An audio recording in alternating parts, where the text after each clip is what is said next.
One day, I was walking and I was talking with a couple of friends, and they were like, "Did you check out that awesome beer that some company had that sold out within 2 days?" And I said, "Really?" I said, "Who's behind this beer? I need to meet her. She's doing some big things in Baltimore." And what a cool name, discovercharmcity. That's a cool name to have. And I'm so excited to have Miss Alicia on the show next on the NoPixAfterDark podcast. The NoPixAfterDark podcast is fueled by Zeke's Coffee. Have you tried their coffee yet? I'm telling you, there's something different about it. Maybe it's because they roast their beans in a fluid coffee roaster, which provides the most accurate roasting temperatures and made with love. You will just have to check it out for yourself and try their delicious food while you're at it. Open now for curbside service, online ordering, carry out, and they also do wholesale. Visit Zeke's Coffee at 4719 Hartford Road. Open Monday through Friday, 7 a.m. to 6 p.m. and Sunday, 8 to 5 p.m. Kitchen closes at 3 p.m. or visit Zeke'sCoffee.com and you too can be fueled by Zeke's.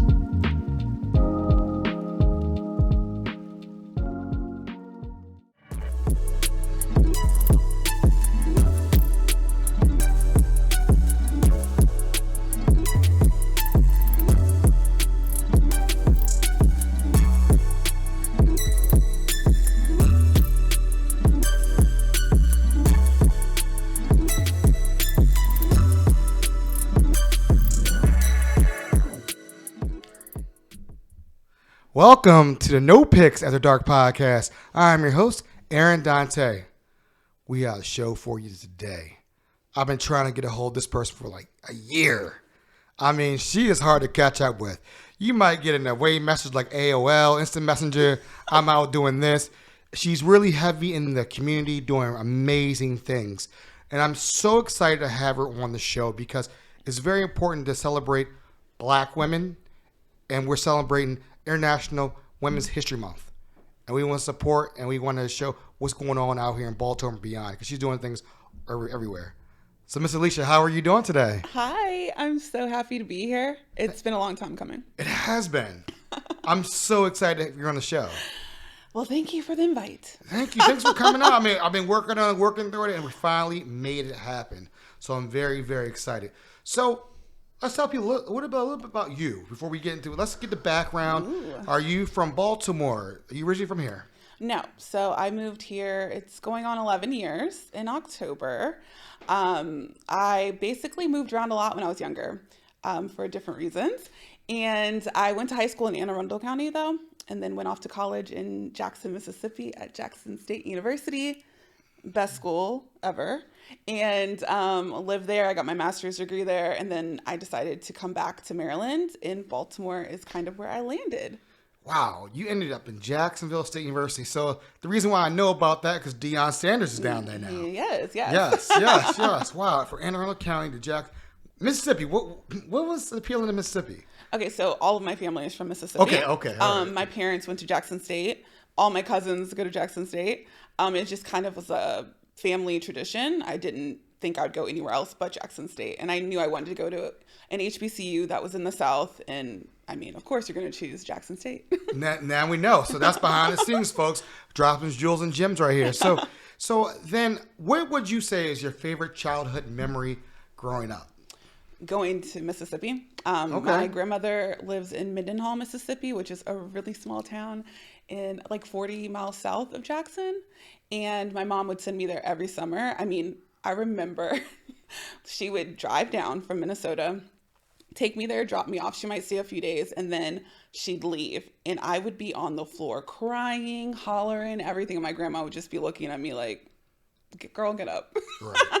And but after I stopped crying, it's like the best time of my life. My cousins come down. We're just in the country having a good time. So I think those are my best memories. My great grandmother was there as well.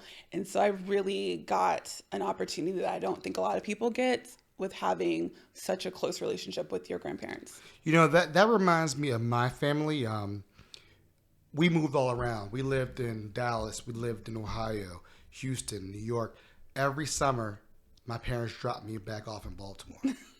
and I lived at my grandmother's house all summer long. Yeah. And I remember it was first time I don't want to stay here. But then all my cousins over there. Yep. And it was the best. And I didn't want to leave every summer because Absolutely. It was the most amazing thing to do. Yeah. I mean, I definitely think that's such an important part of my life and definitely molded me to be who I am today, 100%. So hold on. What was one of your favorite Southern dishes then? If you were in the South, what meal would you, if you could fly back down there right now and have a meal ready for you, hot, piping hot and warm when you got, what would that meal be? I mean, I definitely would go for greens, black eyed peas, and my grandma's cornbread, honestly. Oh, the cornbread. I'm cool with that. And then my cousins and my grandma used to just use the cornbread to sop up everything and eat with her fingers. Yep. And we'd want to do that so bad. We just could never do it correctly. I love it. But that would definitely be exactly what I want to see on the stove. Wow, you got me hungry now. I know. Now I'm thinking because my dad's a Southern guy. He's from Alabama. Yeah. And so then my family has catfish farms down there. So it was always Fish Fry Friday. Yeah. And it was always catfish. And that's what we grew up on, just catfish. Every Friday was fish fry. I love that. No, my grandmother was allergic to seafood. Okay. So I never really had that seafood around me a lot. So it was interesting being introduced to seafood older. And I think that's such a type of food that you're introduced to as a young child and you grow up liking. So I think it's just interesting being in Baltimore and seeing people do crabs because that is something that would never have happened. And as a grown adult, you're looking at the crabs what am I supposed to do? This is true. So I think you need to be introduced to that at a younger You age. definitely have to be introduced to that. You definitely. So we talked a little bit about that. Now you left, you came back home. Well, we'll call this home. Yeah. And did you ever think you'd come back to Baltimore? No, I never came to Baltimore before moving here. So when I moved back, I was trying to figure out where I wanted to go next. Right. My sister ended up getting sick and she was in University of Maryland for a while. And so I would come up, visit, all that good stuff. And while I was here, I was just kind of Baltimore's kind of cool. I could definitely live here. And so I signed a lease on a random Monday. My parents were like, what? You're moving to Baltimore? Because everything for them was really Northern Virginia or DC because my stepdad's from DC. So we just never came to Baltimore. And we lived 20 minutes from Baltimore.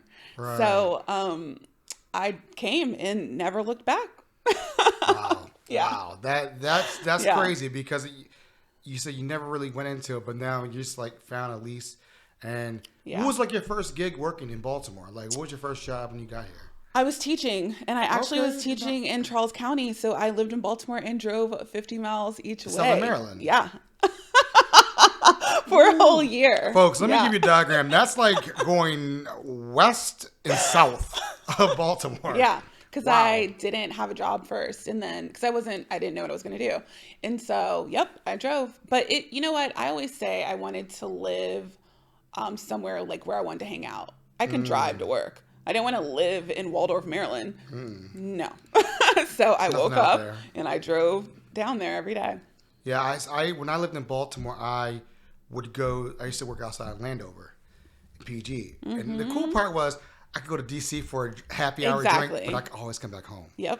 And it was always cool. I never wanted to live out that way, but it was I always wanted to live in a city. Yeah. And I thought cities are always just a cool place to live. Absolutely. And so, I love Baltimore. Just like you love Baltimore. Yeah.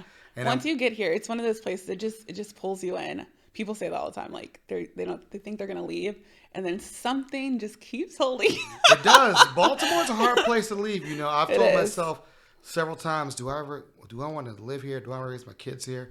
And I love the city. Right. I love everything about it. I love the flavor. I love everything that you learn from people. It's just hard knocks, but it's real people. And that's why people love Baltimore City, because it's real people. Absolutely. They're authentic. And they're going to tell you how they feel about you.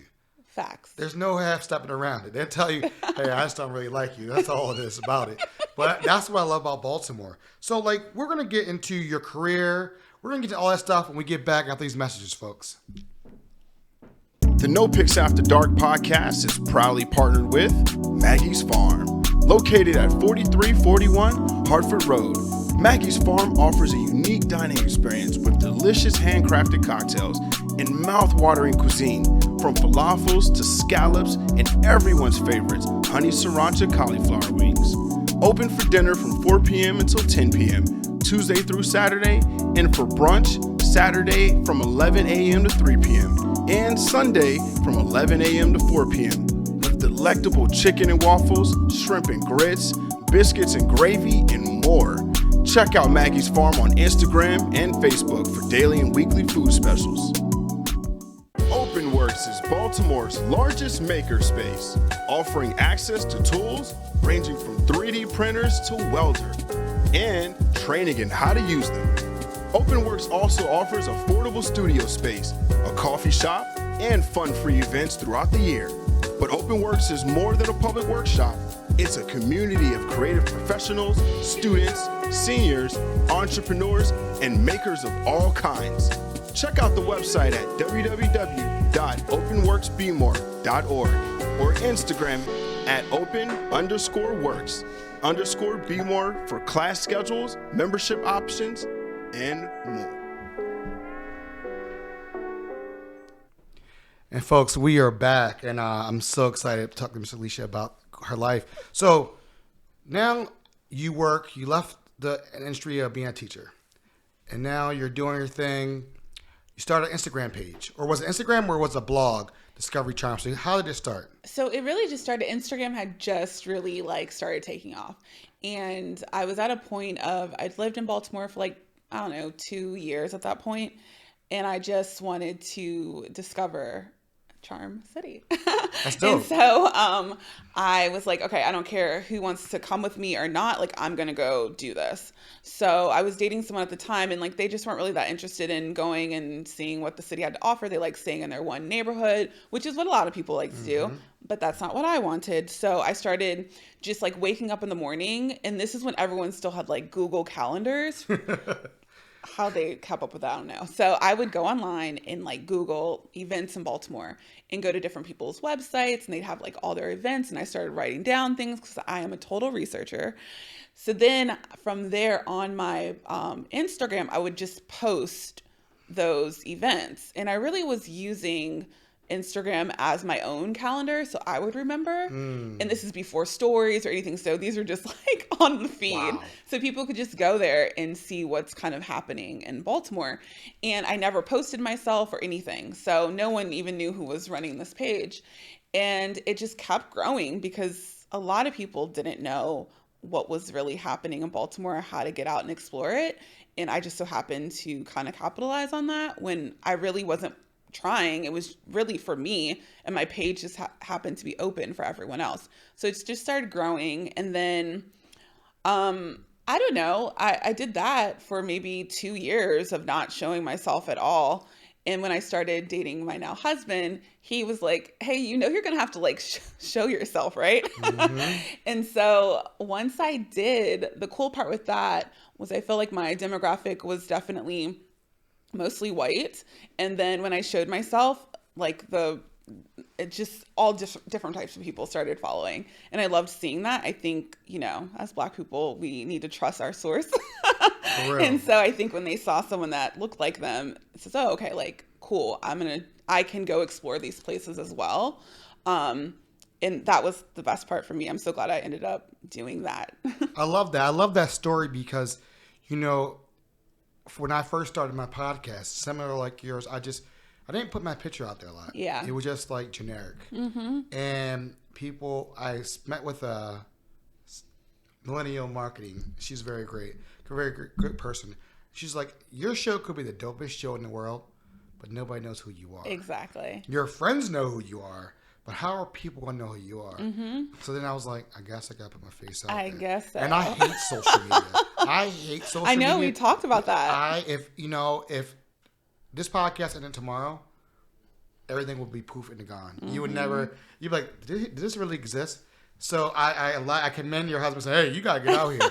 But also, it's very important, and my theme of this year has been representation matters. When I see Black food bloggers, Black female bloggers, anything I'm like, let me support them right away. Yeah. just because I know what it is out here. And you were on Instagram when Instagram was cool. Yeah. That's when it was like really Insta. Right. Like we were in the moment and, posting. Now it's like, Ugh. I don't have to post for 2 weeks and just do it then. And whenever I kind of feel like it, but the algorithms are all messed up and you never know what's kind of going on. So it's definitely a different game from when I first started, for sure. So once you came out, picture, and like this is who you are, you gained a bigger audience. Absolutely. And you had a 9-to-5 job, Charles Street. Were you work in the area? So I was looking for a new job, and I was like, this Charles Street development thing kind of came up, and I'm like, oh, what is this? And what I loved was the interview was send a video on why you love Charles Street. Slam dunk. Right. Done. So I went and just walked Charles Street because I live on Charles Street. And then I also understood social media. So I just made a video and sent it. And I knew I was getting that job. And so it went into the interview. It was great. The people were lovely. They really care about Charles Street and all of the stakeholders there. And so it was a perfect match. And again, I don't think that position has ever been one that someone's held for a very long time because, it's just kind of, you move on to something else. But now I'm going on 5 years in September, and it's something that I just really love because it just ties everything together with what I really believe in and have a passion for. Plus, they really support Discover Charm City and let me do my thing while, still handling my responsibilities with Charles Street Development. So it's been wonderful. Now, with all that responsibility, I know behind the scenes you do help out other businesses in the community. Yes. Shout out to Fishnet because that's my girl. I gotta shout her out. Kia, what's up, girl? I know you're probably not watching, but we're gonna shout you out. But I know you worked with her and some other businesses.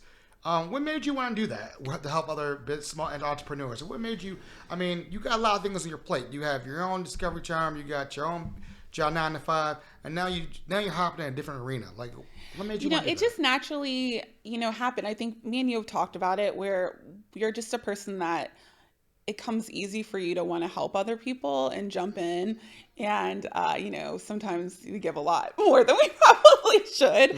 But, when you care and you want to see someone do well, and I also know how difficult it is for business owners, like you're trying to survive, build, but then now you have to worry about social media. So if I can, come in and try to help a little bit with some coaching or, take over and at least help you have a presence on social media because it's not going anywhere and it's a free platform for you to, make sure people know that you're even, here, then I'm going to do that.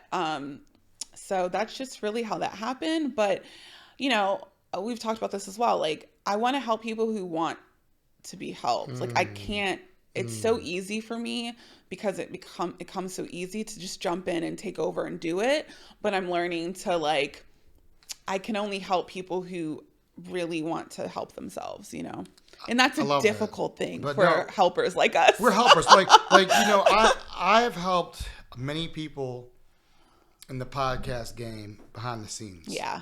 And I will do anything I can do. Like, I had one of my good friends, Chamari Fleming, shout out to her. I got to talk to you about her. She's a Black female author. She's written 3 Love Black books. Love that. And it's amazing. And she was like, hey, can you do, a book signing, not book signing, but talk about my book coming out, release party? No problem. And we did it. And she was like, wow, you really just made it happen. I was like, this is what I do. Exactly. This is what I do. So you were really cool. I'm like, and she had an event this past week and I wish I could have made. And I couldn't make it. Yeah. And this place gave her a space to do it. And I really went, but we want to help out others. And whatever I can do to elevate it, I'm learning on my way. Right. Again, from where I've gotten, I've had help to get my podcast to where it is right now. Absolutely. And whatever I can do to help the next person out, this is free game. Yeah. This is free knowledge. If somebody says, "Who do you got a videographer?" Got my guy right here. Yeah. You need a photographer? Got my guy right here. Got somebody. Yeah, we're always. I know for me, it's I always want to put someone else on. There's been plenty of gigs that have come my way that I'm like, nope, that's not for me. But let me tell you who you should call. Right. Because I'm not going to say yes to everything because it's not for me. We've talked about certain things that would have been awesome opportunities for me. But if I know in my heart, there's someone else out there that really has worked their ass off to get in that position, I'm going to put them there. if I can, you know. When did you know you had something? Like, when did you know when you were like, damn, like, people are really following, people are really listening, people are really understanding what I'm doing out here? Like, was that like an aha? Was that a nervous moment where you're like, wow? Like, I mean, because let's shout out, folks. She has a huge Galentine's party every year. When was that the Horseshoe one year, right? Yeah, that was the last one. I do Galentine's Day with Sentimental Fools. Okay. You know, I don't know if, and this is something for this year I'm working on.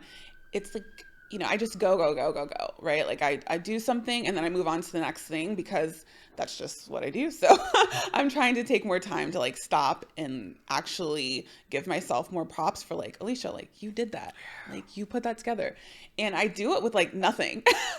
But again, when you're like kind to people, you help and you're not asking for anything, like then people want to come back and give to you as well. So I'm so grateful for folks in Baltimore who have just been so kind to me and also want to help me like succeed. But I don't really know if I am at that point yet of like understanding what I've actually, you know, done in Baltimore.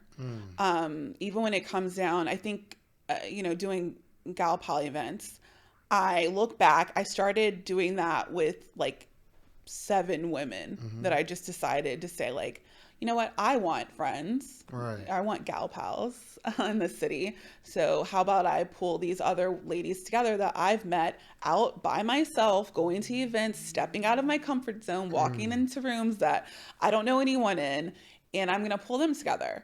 And then for it to grow to something where we can have something at the Horseshoe and have 400 plus women there, that is something that, you know, is amazing. And I have to acknowledge that.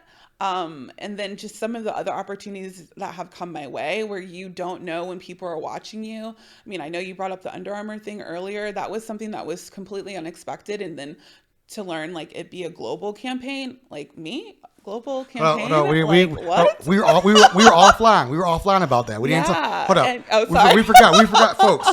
I forgot to get my marker. Paul, you got your marker because she was on Under Armour. She was on Under Armour like Wall of Fame. I'm like, but well, we're gonna go there. We used to the Under Armour thing. As somebody walking in and you saw that picture of yourself on the wall, did you cry? Did you say, "Mama, I made it"? Did you say like? I mean, like honestly, you know, like when you see something like that, it's you. It's you. Like I think so. I'll be honest. Like what happened? Give us a background how that all happened. So background, just some amazing people at Under Armour. Well, not people, women at Under Armour had just wanted to use more local like people in campaigns. And I really do focus on gal poly events, which is really, you know, like doing some wellness and fitness stuff. And I am on my own journey with my health. And so they had just been watching and thought I was doing a good job and wanted to highlight that. And so they had asked, but I honestly, in the beginning, I thought it was just going to be like a social media, like local like thing, nothing big like that. And then to learn it was going to be a global campaign, I honestly cried a lot because I wasn't sure about putting my body, you know, out there. You know, I'm in a sports bra and like tight pants, you know, all the different angles, all these different things. And so it was definitely something that I had to like work through. And when I saw the pictures, I broke down. I cried like so hard. And it was such a powerful moment for myself because I knew that I'm going to like cry now. Hey, I just knew that like the representation of someone who's Black, who has natural hair, who's also considered plus size. And the fact that I knew that other women and particularly young girls were going to see that. And finally be able to see someone that might look like them and might have the same body type as them, and to know that like they could do that. So it was something that was really, really, really cool. It was awesome for my parents to be like in Virginia and see it, or like people sending it from other states, in Dick's stores, all these different things that I just was like, I cannot believe this is happening. And so that just taught me that like, you just never know who's watching you and who puts you, like these women put me in a position that like, no one else could have done that, and really believed in me, and still great friends with them. And so I really appreciate that I got the opportunity. That's something that will stick with me forever. Hey, we have to give people their flowers while they're on this earth, and give you props or due. Okay, that's the young people say flowers. Representation matters again. Like you just said, it does. It goes a long way. It goes a long way when you walk in a store and see somebody who looks like you doing something major. Just talking with the major people in the Baltimore city and talking with them, they're like, "Hey, what do you need? How can we help you?" Yeah, and that's reassuring when you hear those type of things. Absolutely. And when you send that email, and they email you back, like, "Oh," and it's interesting. You said something that's very important, and we'll get to it. You said you don't know who's watching you. That's the key. And we'll get into that a little bit further, who's watching you, because that's very important. Let's talk about you more, because, again, this is your show. How is your mental health? I mean, like, how are you going through all this? You're doing so many amazing things. How do you keep yourself sane? Because everybody wants you. Everybody wants to pull. Yeah. How do you keep yourself sane? How do you do it? I don't know. I think the number one thing is setting boundaries, and I'm really good at setting boundaries. And I think that's from teaching. Okay. Just with, whatever, if I say something, then I mean it. And so with setting boundaries and really just taking time to check in with myself, and especially I could feel that there was a shift happening with me. And so for 2022 in particular, I felt it when I was turned 35, honestly, like in November. I just felt like, okay, I really need to check in with myself and see, how am I doing? Am I happy with where I'm at? Do I want to change some things up or what? So I'm kind of on this journey of, I guess self-discovery again. And maybe I will find out that I am perfectly fine with where I'm at. And I am, but that I'm cool with where I am, and I'm just going to continue on this path. Or maybe it is some things that I want to change. I think, sometimes as creatives, it took me a while to be able to say that I'm a creative. So I'm proud to be able to say that. Okay. But, sometimes you get stagnant on am I doing what I need to be doing? I also am questioning, talking to God about am I using the gifts that were given to me in the right way? I don't know.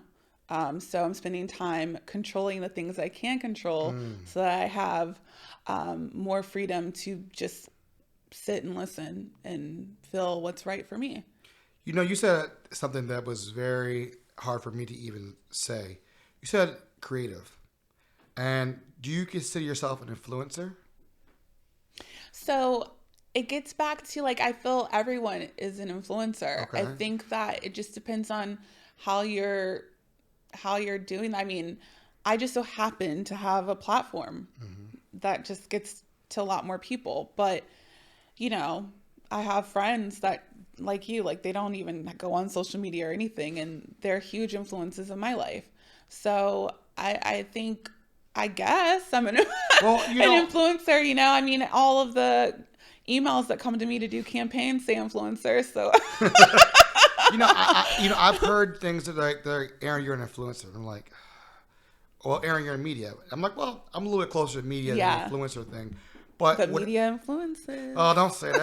I like how you said that. Now you got me thinking. It was hard for me to hear that. Yeah. Because I always fought that stereotype. I was like, listen, because for me it was always a negative thing. It does sound negative. And, I mean, yeah. I'm really going. It's funny because Paul and I, I'm going to take a video and we're like, can we make eating a $5 to $10 hamburger normal again? Yeah. Can we? Because every time I look at Instagram, I'm like, that's $50, that's $60. Mm-hmm. Who are you talking to? No, exactly.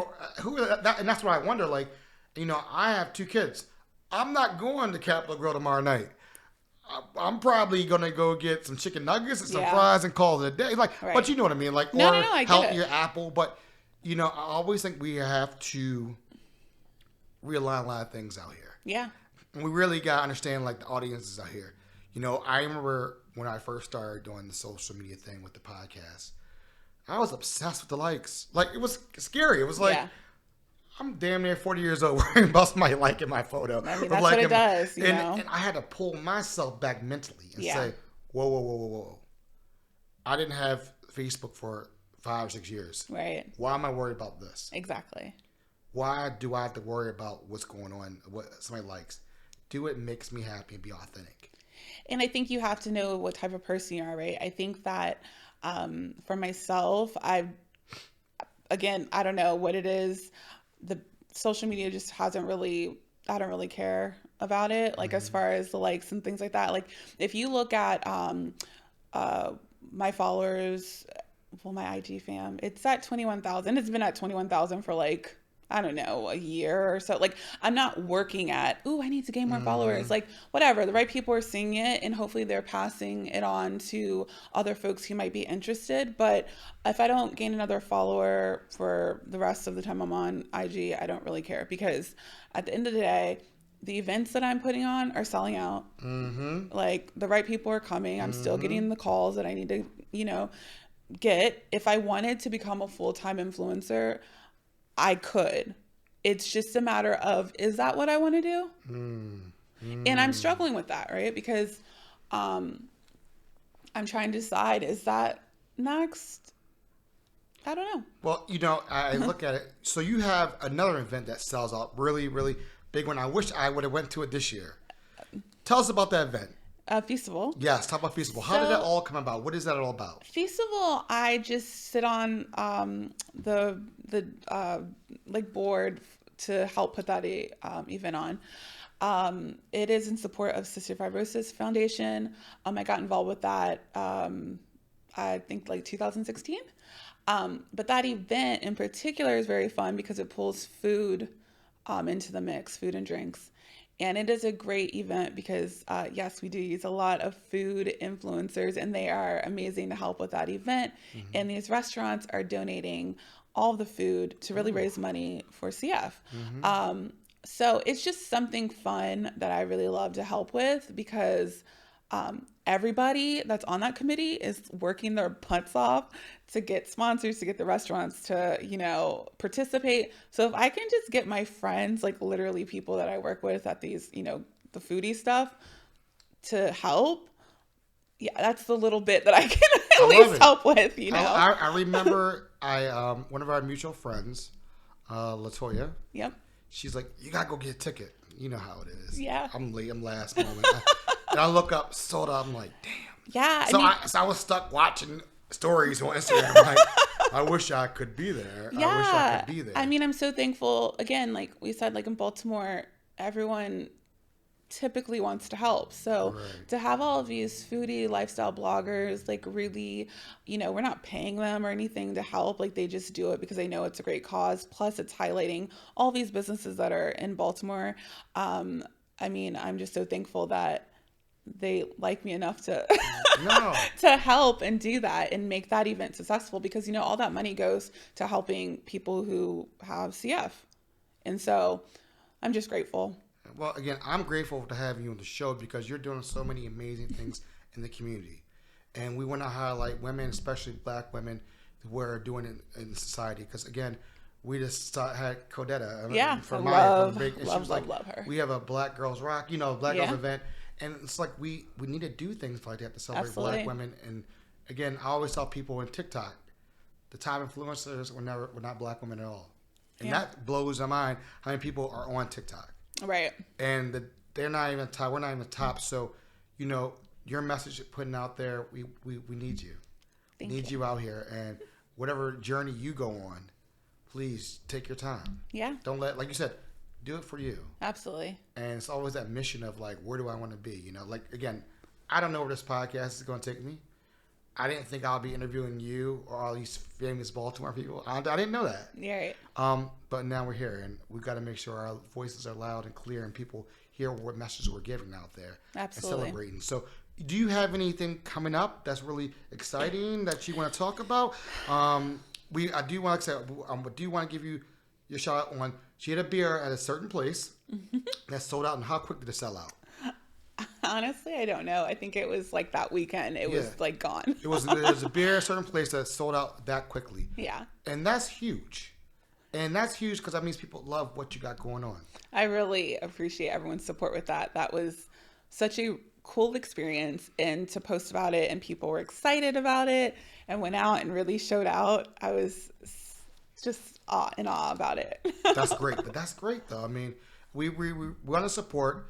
Any other events you think coming up that you might be putting on that for us 2022 or? Yeah, I actually, well. Is this breaking news? Is this breaking? Or you can hold off on it? No. I mean, I just realized this won't play until like March. But no, I'm just kind of taking my time. Okay. I'm really getting back to the roots of doing smaller gal pal events. So I've already hosted 2. I have one coming up this week, and really getting back to that small, intimate space so that, we can I want to remind the women that are coming to these events of like what it means to be a gal pal, what it means to support Baltimore, what it means to get out and explore and step out of your comfort zone. So getting back to that. And I think that's what I'll continue to do throughout the rest of 2022. I'm hoping to bring back gal pal fitness events. I got some stuff in the work for that. But yeah, I'm also just rediscovering Baltimore again, especially after the pandemic. And just giving myself time to fall back in love with the city. I love it. All right, real quick questions for you. Yeah. Brunch or dinner? Brunch. What's your favorite meal at brunch?